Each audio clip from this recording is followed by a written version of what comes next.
help me if I'm wrong. What? Sometimes people ask me about the Kenyan school system. And as Kenya was for many years under British rulety, Yeah. it has the British school system, which is 4-8-4. Yeah, 4 classes of nursery, 8 classes of primary, then 4 classes secondary. Yes, it has been like that. Yeah. You start the the baby class. Yeah. Baby class, then kindergarten 1, kindergarten 2, kindergarten 3. So 4 years. The funny word kindergarten, which is a German word. Yeah. And we shorten it to KG1, KG2, KG3. Yeah. Yeah, so from there we join what we call the lower primary, or the primary. The primary, 8 years. The 8 years in primary. Primary. Then from primary you go to secondary, you spend 4 years. From secondary you go to university for 4 years again. Yeah. So this is... Sometimes people ask me, kindergarten, nursery, why is it necessary to get the children there? Isn't it for free or voluntarily? Because in my country, nursery, kindergarten is voluntarily, on voluntarily base. And then I have to explain them, no, the children here have to join KG1, KG2, KG3 to learn English, to learn the figures or the alphabet, to learn the social living, the social community, to sit, to wash their hands and all these things. So it is not voluntarily. And the biggest challenge for many parents is that the nursery is never for free. You always have to pay for it. Primary is officially for free. For free. You have to pay some, you know. Just a few coins, you know. You see what we are doing? Yeah, you see what we are doing? It's a kind of, okay. Yeah. You pay the teachers to teach you, to be honest, or to test you at the end, do your exams. And the challenge is the nursery, and the challenge is the secondary. And of course the school uniforms and all these things. You have to buy books and pencils and many things. Many families are not even they cannot even buy school uniforms because they are so poor, no shoes, no uniforms, nothing. Nothing at all. Yeah, and then the children were sent home.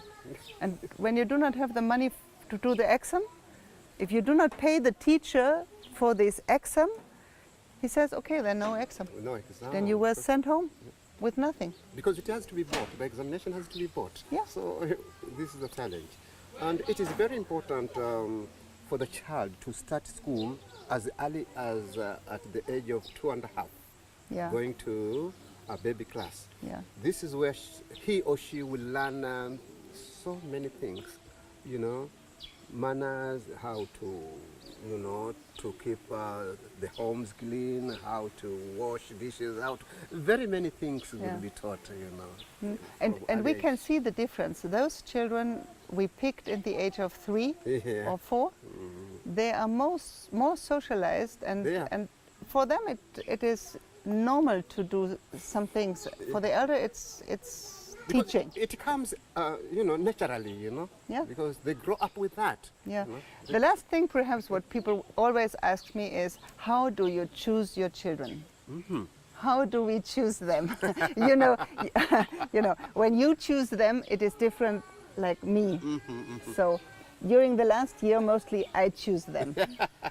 When we do our family visits, you remember, then over there is a child, you know, and I look at the child and I think this child has wonderful bright eyes. This child is not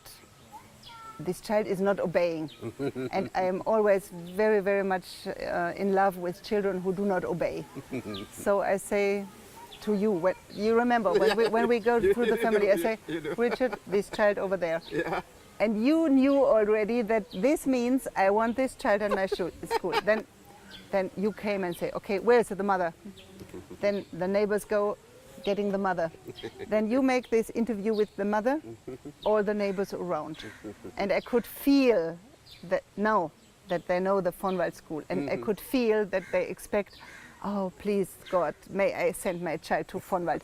But they look very cool and smart. Yeah? So, and then at the end, you translate everything to me. Yes. And in the way you do the translation, I already knew, yes, we take the child or not. It is just which words you use. Are you convinced it is a good child, a good mother, and all this? So, can we say we choose the children by emotion? By emotions, yeah. Yeah, by Indeed, emotions. Indeed. There is no criteria. casting, no criteria. It is just that we, with our experience, Yes. our years, say this child can make it because it is active, Yeah. it has bright eyes, it can answer. Yeah. Oh, yeah. I'm always impressed of children who can answer in English, like little Ethel. Yes. Yeah. When I met her in the During our visit. during our visit, this was such a nice story. This little Ethel, Yeah. he came to me, and I asked her in my poor Swahili, unashoma, Yeah. are you visiting school? And she said, not yet, but Mama said kesho, tomorrow. And there was so much hope in her eyes. And then I asked the mother, is it true, kesho, tomorrow? And she said, no, I just told the little girl not to ask me every day. And I'm convinced that if you make promises, you have to keep promises. So the mother promised her daughter, you will go to school, but she could not. So I was the one to keep the promise for this girl.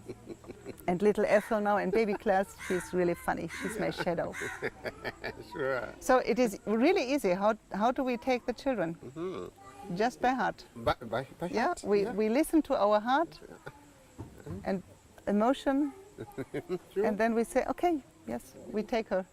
And you see, our organization has grown.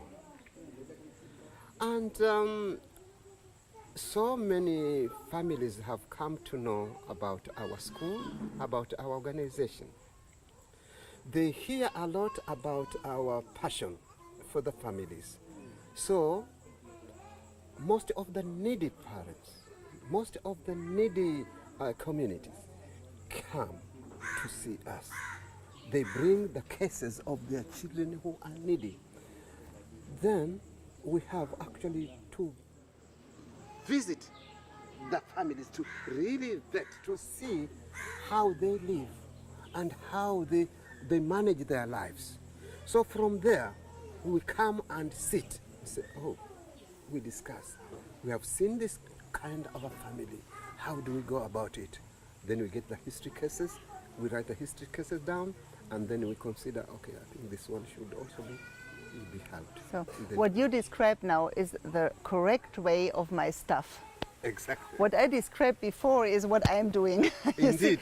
I say, I want this child because Sure. this is so cute. I want it in my school and she's bright and she looks smart. Sure. You do the correct way. Yes. Sure. Getting the history, visiting the family, and then decide. So Yeah, we do both. We do both. We do Yeah. both. Yeah, because as we visit them, you know, you feel passion. You know, Yeah. you feel this. yeah, Why? giving chances. Because not all the parents or not all the people can come, but as we visit them, you know, we Yeah. see. Like very recently, we paid a visit with Alex and Alexandra. We went to a place known as Malanga. The poor region. This The very place poor is region. very, very Yeah. poor. And really, the Alexes, saw for themselves how people live there. It is pathetic. Yeah. Life is pathetic there. And so this is how, Yeah. you know, So we grow in circles. Sure. First we had our school, then as we care for the families, we have our social living projects, Oh, yeah, which yeah. are the houses and giving room to live. We offer beds and mosquito nets and mattresses.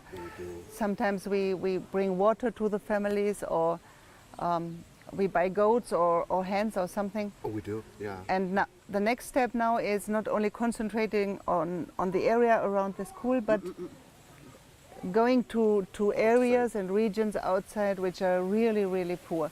We cannot find sponsors for all these children, and we cannot care for them as we care for the children we have in school. No. but we can bring food, we can pay school fees, we can buy perhaps the one or another school uniform. And this is why I say that the project is growing, even when the school is not growing anymore. But the project is growing, going outside, helping in other regions. Sure. Yeah, but I had to promise my husband that I will not build a second school. So this is the only promise I gave him. But I can help in other regions, huh, you see? But no new school. Starting a school is really Yeah. such a challenge. It's okay. This is good.